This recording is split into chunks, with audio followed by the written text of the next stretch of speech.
Welcome to the Libertarian Institute YouTube and Odyssey channel. Today I'm joined by my colleague Sheldon Richman of the Libertarian Institute. We're going to go through a few things we've come across in the last week that we think are productive, as opposed to what you will find on the 24-hour news cycle, things that become irrelevant in 1 or 2 days.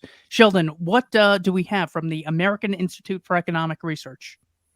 Yeah, this is a kind of a fun article from Art Carden, an economist, widely published. In fact, I used to publish him in the Freeman magazine, and it's called "Bill and Ted Take Joan of Arc to Walmart." And what he does is he starts by talking about a movie which I never saw, so this may put me in a certain box, but it's Bill and Ted's Great Adventure, Biggest Adventure, whatever it was called. And I take it from what he writes that's a movie about a guy who needs some help in history, so he brings a gang of people from the past up into the current world, and he must be showing them around. So Art's saying that if he was bringing a group like Genghis Khan and Socrates and others and Joan of Arc, I understand that's actually supposed to be pronounced Joan d'Arc, not Joan of Arc. She wasn't from a place called Arc.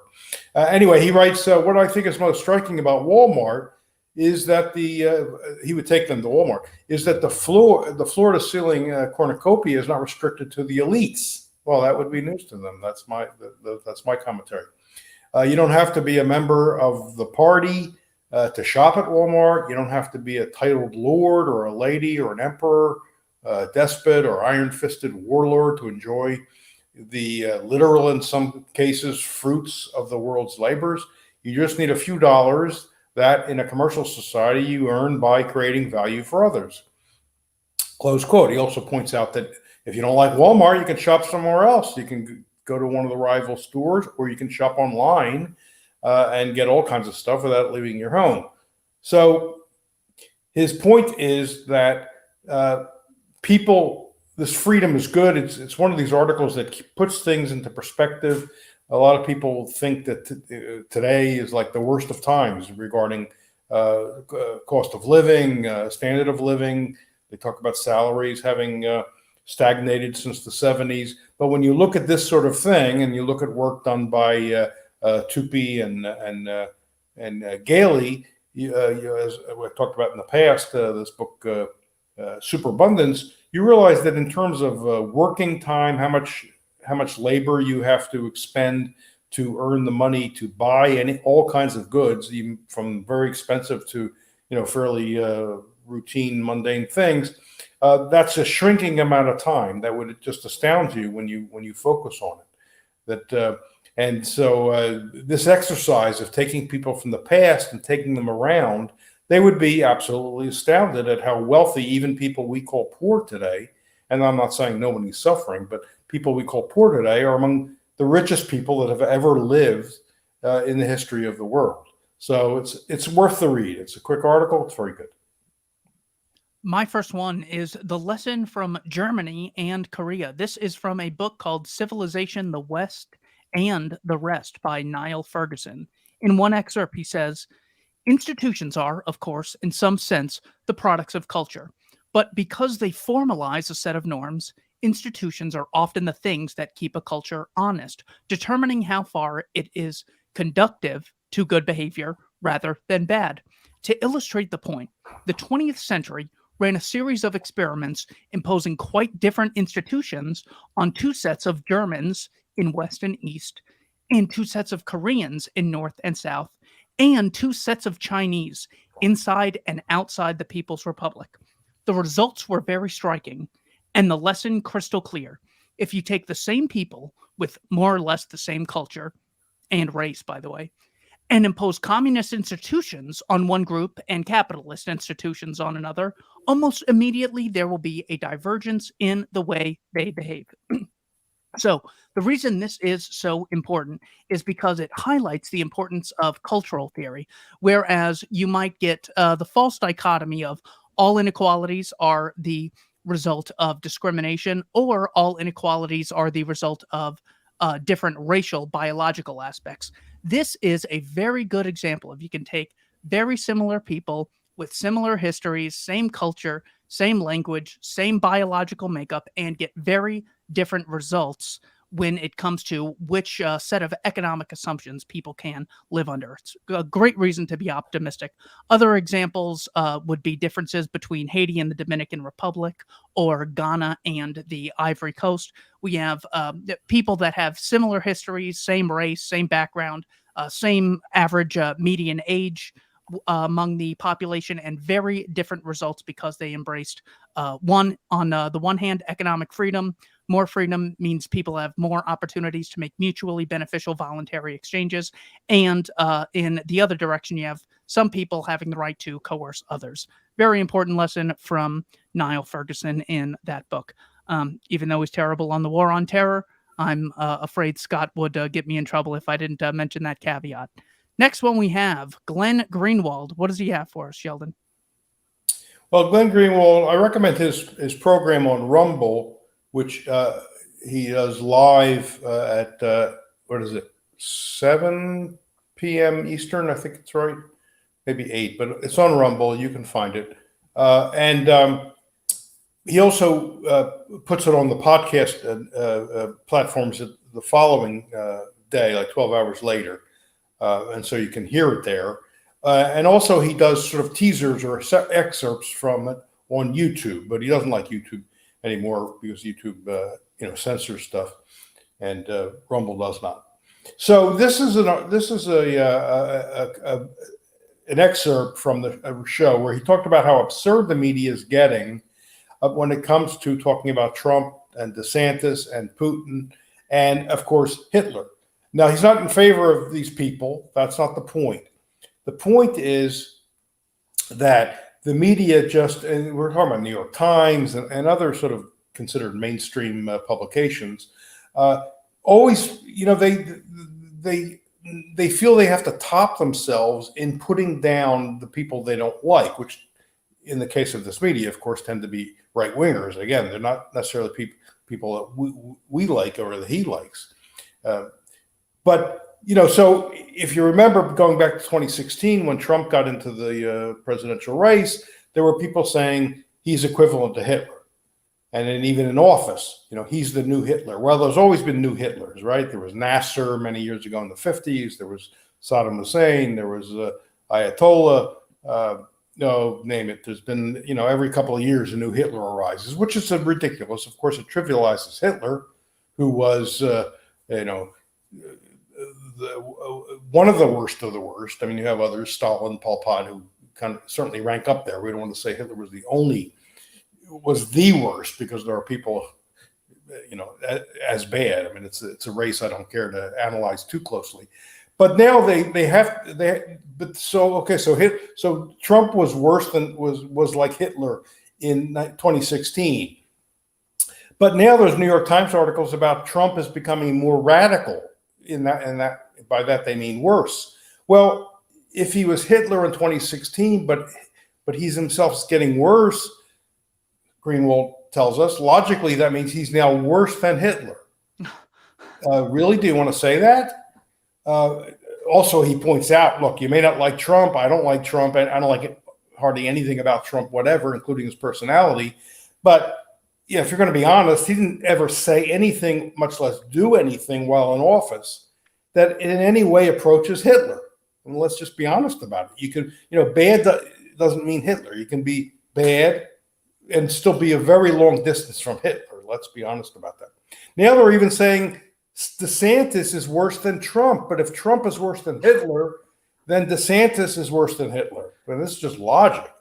And then finally, he talks about what was a former acting director of the CIA, who's probably one of these regular commentators on CNN, saying Putin is worse than Hitler because Putin is killing some Russian-speaking people and ethnic Russians in Ukraine, but Hitler never killed German-speaking or German ethnic people when he invaded the East, and went into Russia, which, first of all, Greenwald says, that's ridiculous.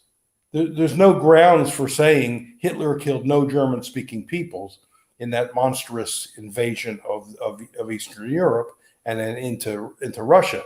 But now do we want to say want to we need to make Hitler, the people that hate Putin have to now make Hitler look good in order to drive home their point that Putin is totally evil. So it's fun. It's kind of fun, but in a very bizarre way to watch, to see what Greenwald does with this kind of commentary.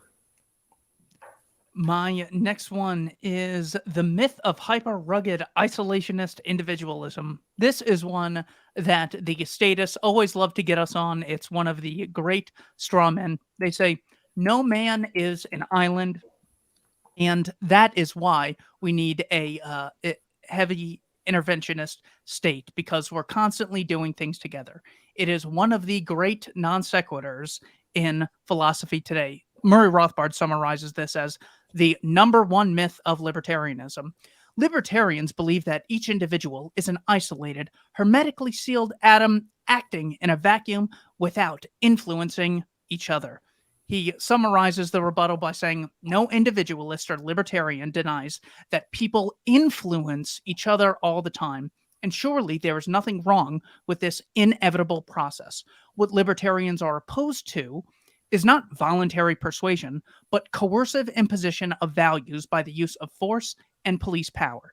Libertarians are in no way opposed to the voluntary cooperation and collaboration between individuals, only to the compulsory pseudo-cooperation imposed by the state. It's one of the great tricks that they play, because knowing that humans are social animals and they constantly seek social status to be liked by other people in their groups, they try to paint libertarianism as being very isolated in order to associate it with loneliness in hopes of keeping people away from the idea. But as many great minds have reminded us, that the central premise of libertarianism is cooperation. Because if you're on an island all by yourself, like Tom Hanks in Castaway here, there's no one to initiate aggression against. It's only when the second person comes on the island, or you live in a society, that the non-aggression principle of voluntary cooperation or original appropriation would have to come to fruition. So it makes no sense. It's a classic lie that they use to get people to justify the great atrocities of the state. I thought that was a great brief excerpt from Rothbard, having written that 30-some years ago. Finally, Sheldon, what do we have at the Cato Institute? Well, the Cato Institute did a survey. It looks like it's something they did themselves rather than just citing another one, somebody else's, on what the people think of central bank digital currencies, also known as CBDC. Now, in this era now of Bitcoin and Ethereum, as it's called, and there's some others, but Bitcoin's the big one. And I know very little about this stuff, by the way, the technical stuff. But people begin to get curious about this, and people very often a lot of people live cashless lives these days. They use credit cards and debit cards, and they don't maybe not touch cash. I mean, I personally haven't touched cash in quite a while, but because I'm using these cards. But the central bank, the Federal Reserve, and the governments, of course, are worried about digital currency, especially something like Bitcoin and the others, because they're totally outside of the control of the government, and you can have a privacy that you can't otherwise achieve. So under the guise of, well, if it's such a great idea, we can provide it. We can provide the digital currency. The government is talking about it. The Fed's, it's being talked about. I don't know how far along it is, but the idea is, hey, we'll do it, and therefore, it's us. We're the government. You can trust us. So let us do this digital currency. But that'll also mean that the government can monitor every one of your purchases, no matter what it is. I mean, today, if you spend cash, that's it. There's no trail. And so, and I'm not even talking about anybody doing anything illegal or anything, immoral. Just they like the idea of being able to manage their own financial affairs with privacy from the government. There's nothing wrong with that. So Cato asked people what they thought of this, and it turned out that 16%, only 16%, support the adoption of a central bank digital currency. Twice as many Americans oppose the Federal Reserve offering a currency like that, 34%. As favorite, that's 16%, according to the survey. Nevertheless, as Cato adds, a plurality of Americans, 49%, have not formed an opinion. This likely stems from the fact that only 28% of Americans are familiar with CBDCs and 72% are not. So it's still a fairly new thing that a lot of people are not paying attention to. That's a digital currency in itself, but even fewer are apparently paying attention to this idea from the Fed or whoever it's coming from in the government. They then break it down into Republicans and Democrats, and we find that Republicans are more skeptical than Democrats are. The usual things, some of which won't be surprising. Although strong majorities of both Democrats and Republicans are unfamiliar, Republicans are slightly more familiar. This is for the pro and con. Or 34% of Republicans are more familiar with it than Democrats are. It was only 25% Democrats. So the Democrats are paying less attention than the Republicans are. Libertarians are probably paying much more attention and are definitely against it. I don't know why there's not a category for libertarians. The point is, one of the things we would need to keep going then is the skepticism, is the doubt, and fan the flames of doubt. We do not want a government and Federal Reserve digital currency that can monitor us, where maybe our checking accounts would be actually with the Fed, not with the bank. And then they could possibly even stop us at one point. Maybe they'll tell us, hey, you bought too much gasoline this month, so no more gasoline purchases until the next month. This would all be bad. There's nothing good about this. This idea needs to die in its cradle. So whatever you can do, spread the word. Bad idea. My final option this week, I had our head editor at the Libertarian Institute, Hunter Durensis, on my show. We talked about how America was lied into both world wars. Many people are familiar with the fact that the Lusitania was sunk off the coast of Ireland in 1915. Woodrow Wilson runs on the fact that he kept us out of war, and then in 1917 declares war for democracy, which gave the world to Lenin in Russia, gave Hitler access to Germany because of the Versailles Treaty, and put Mussolini in charge in Italy. So that was the war for democracy. Fewer people are familiar with the fact that the McCullum Memo was a document discovered in 1999 by Robert Stinnett in a book titled Day of Deceit, in which he actually goes through a memo by Arthur McCullum, who was a member of naval intelligence. And in 1940, his document says, "It is not believed that in the present state of political opinion, the United States government is capable of declaring war against Japan without more ado, and it is barely possible that vigorous actions on our part might lead the Japanese to modify their attitude. Therefore, the following course of action is suggested." He then makes 8 points here, a couple of which are: give all possible aid to the Chinese government of Chiang Kai-shek, send a division of long-range heavy cruise missiles to the Orient, Philippines, or Singapore, keep the main strength of the U.S. fleet now in the Pacific in the vicinity of the Hawaiian Islands, completely embargo all U.S. trade with Japan in collaboration with similar embargo imposed by the British Empire. He ends it by saying, "If by these means Japan could be led to commit an overt act of war, so much the better. At all events, we must be fully prepared to accept the threat of war." It's important to know this was not just some kook, because his main points of keeping the U.S. fleet within the vicinity of the Hawaiian Islands and completely embargoing trade with Japan, known as the Export Control Act of 1940, were things that were actually implemented. And of course, we can just use the basic rule of thumb of, if this was really something that we were completely caught by surprise on and our rights were violated, surely the government would come out and apologize for not keeping us safe, give us our tax dollars back for not holding up their end of the social contract and protecting the rights of the citizenry. Then we would no longer be bound by their regulations. But of course, the opposite happened. The state got more money and more power as a result of intentionally provoking an attack from a foreign entity to get people into war. It is extremely dangerous. This war costs tens of millions of lives, and they're doing it again with Russia in Ukraine and attempting to start this pivot into using Taiwan as a place to provoke a potential conflict with China. That is all we have for you today at the Libertarian Institute. I appreciate people tuning in. Please check out libertarianinstitute.org. Sheldon Richmond, thank you for your time. Thank you.